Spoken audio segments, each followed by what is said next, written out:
Hello again. The second part is about to start. And again, here's Rebecca Lenton and Petros Ovsepyan, composer of the first piece that we'll hear in a bit. Rebecca, how did you compile the program for this second part? That's an interesting question. A while back, Petros and I were talking about the possibility of him writing a piece for campus, and he was interested in writing for amateur professional group together, and I think the first time we talked was a few years ago even. So this was the opportunity arose to ask him to write a piece for us that's going to be premiered tonight. And the other pieces, I was looking for, I like to have a contrast, not for the listeners, but also for the players.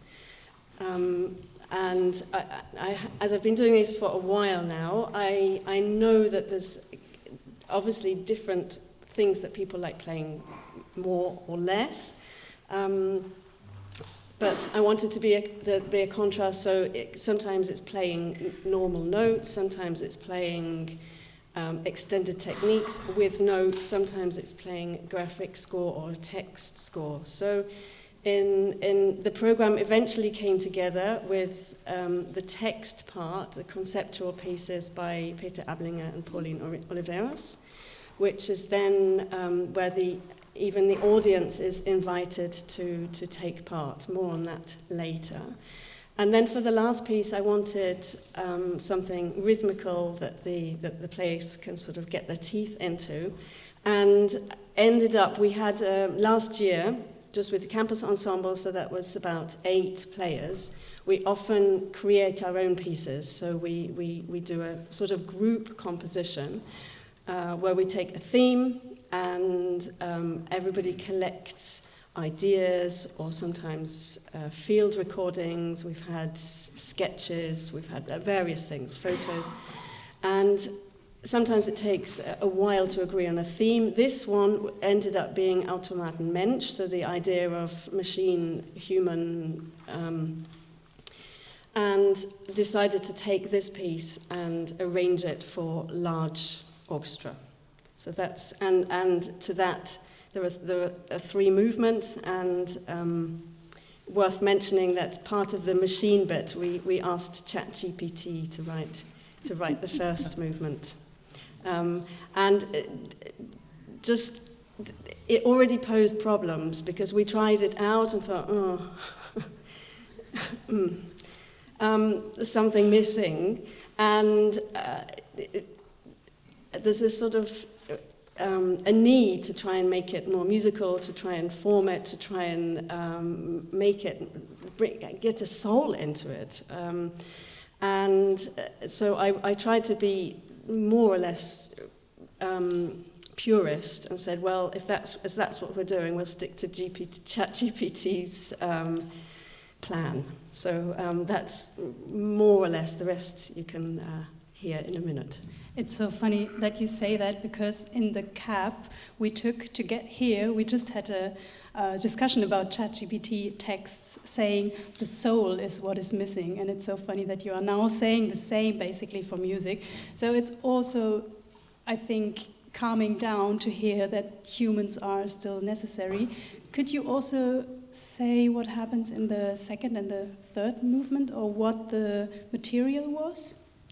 Yes, so the second movement, we gathered various recordings, so sound recordings. There's a shredder, paper shredder, there's a photocopying machine, there's a merry-go-round, there's a children's sort of mobile, various gadgets, machines, automaton things that people found at home or out and about.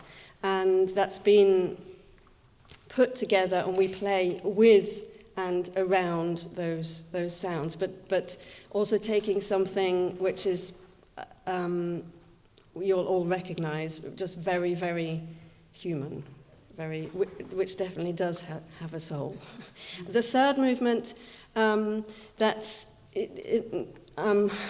might have some odd associations for some of you in the audience. We took sounds from an MRI scan, so MRT-Gerät. Not the whole thing, because I believe it can take quite a long time, but strangely enough, you can find everything on the internet and everything on YouTube, and you can even get recordings of MRI scans on YouTube. So I edited various bits together, and again, it's kind of against and with these MRI scan sounds. Yeah, MRI is already great music itself, I think, and very loud, right? Petros. So this is the piece we're going to listen at the very end, and your piece, we will hear it at the very beginning. It was a commission from Klangwerkstatt, so you wrote it for this occasion, as we've heard, and there's a tape as well, and in your program note you wrote that the title refers to a piece of early music. So what is it? Yeah, it's an old hymn of Thomas Tallis that he wrote in a biblical text. It dates back from 1567, and this early piece, the work of Thomas Tallis, was very special to me. So when this commission came about, I had to write that in the piece. And the title is also, it's inspired the entire piece, and you will hear also at the end also a quotation from that. Is it audible? Absolutely. Okay, that was clear. And what is on the tape? The tape is interesting. I mean, there's several samples. Some of them are from vocal manipulations that I did myself, because it's also pertinent to the piece with the ensemble is doing that. There are sounds of whispering and all kinds of other vocal sounds. And there is also a 4-minute recording of, a few years ago I went to Lenton, Brandenburg, where sometime in October, and I recorded a cornfield with 70,000 cranes. And I made several recordings of that. And this one particular recording, I made it on the main road next to the cornfield.